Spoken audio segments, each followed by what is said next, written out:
Hi everyone, hope everyone's all okay. I hope you had a good festive period. It's 1st of January 2022, and I know everyone's out there and focusing at the moment, but I'm aware of this moment in time. It's seen as a new year, new beginning, and I know I have many friends where it is Samhain, which is their new year.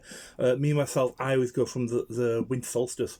The winter solstice, it seems that natural turning of, for me personally, my energy, it's that natural turning of new beginning from then. But also here now, people making their intentions on the 1st of January, the calendar new year, that new beginning. And I know it can be hard sometimes with people. I know at first days they break their New Year's resolutions, or they find it hard, and it seems a real pressure. We do put pressure on ourselves. We put pressure on ourselves from what's happened in the past, and so I'm aware of. For me, it's noting where I am now, and what's gone is gone. It's a new beginning. I know I do and create Satanama with which I've shown people before, and to me it's that beginning. It's that life or that mature. It's that the end and the end of something, and then the re-beginning of it. And to me, it is that cycle of life, and it is that cycle.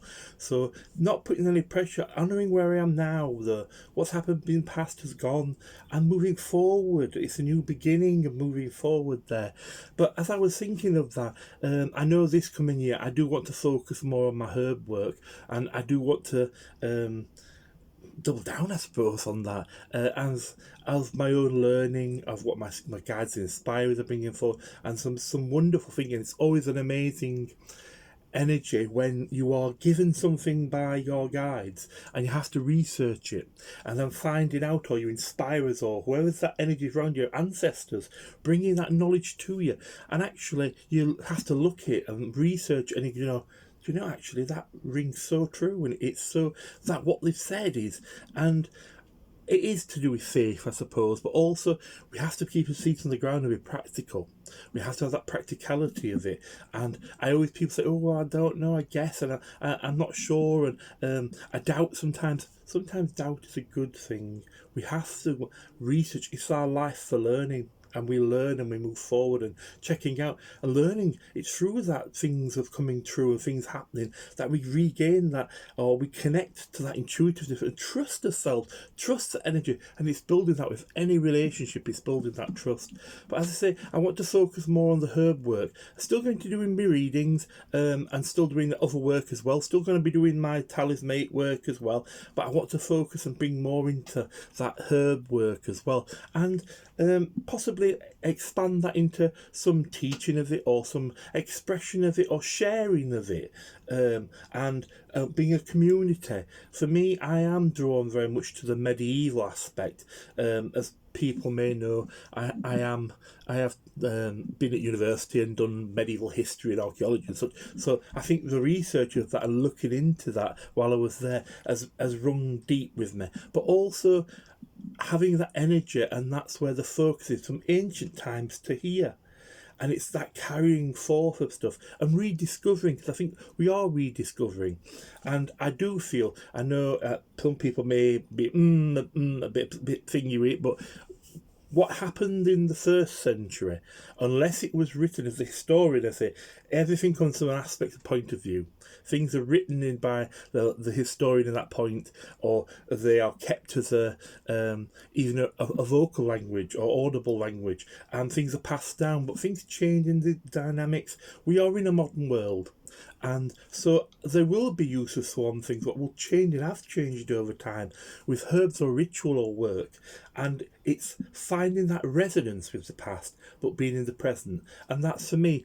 While I don't do medicinal herbalism for people. I don't tell you to take this. I may comment on this is what the source says, but I'm not a medicinal herbalist. For me, it's a spiritual aspect, spiritual agent, that alchemy of mind, body, and spirit, of the physical and the spiritual, and opening up to that vibration. Yes, for bringing that intuitiveness, that manifestation, that intention work.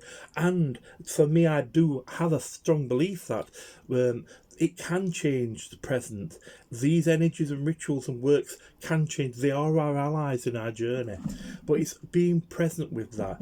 But as I say, I want to develop that more. I want that to develop more in me and in my path, keeping with the mediumship, and the mediumship will continue. And you are quite willing to book in for a reading. There will be readings what will be done, and as soon as we come out of this, whether we have another lockdown or not, or whatever happens, I will be doing back to face, but for the near future it will always be online. It is online, but I will still be doing that work, and please get in touch if you're interested. And still at events. I'll still be doing events with Talismanic work. You'll be seeing some herb law stuff come in as well, because that's where I'm being focused at the moment, and it's a resonating of that. As I've always said in my little talks when I've done my talks when I've been at events, and talked about talismans, amulets and charms, which I still do and still love. For me, the journey started when I was very young, and to me I was like 10, 11 time, and finding a book at my grandmother's. It was Culpeper's Medicinal Herbs, and you can take that and look into it. You find it interesting, and my grandmother always took it like with garlic or whatever. She always had a remedy and a thing for things. And I think that was the start of my journey, looking at that, being interested in that, and just think, oh, how's these going to affect you? That's my journey, and it's been put to one side at certain times and brought back out. And this feels like it's a time to bring that back in and bring it close again. And I want to learn more, and that's through academic learning as well as spiritual practice, as well as working with my guides, inspirers, my ancestors, and all the energies, but also practical, and that's what's important to me. I hope everyone has a good day. I hope the rest of this year, 2022, is a wonderful year for everyone. I hope there's healing, there's love, there's movement, motivation and manifestation for you all. And I hope to speak to you soon. And I'll speak to you all soon.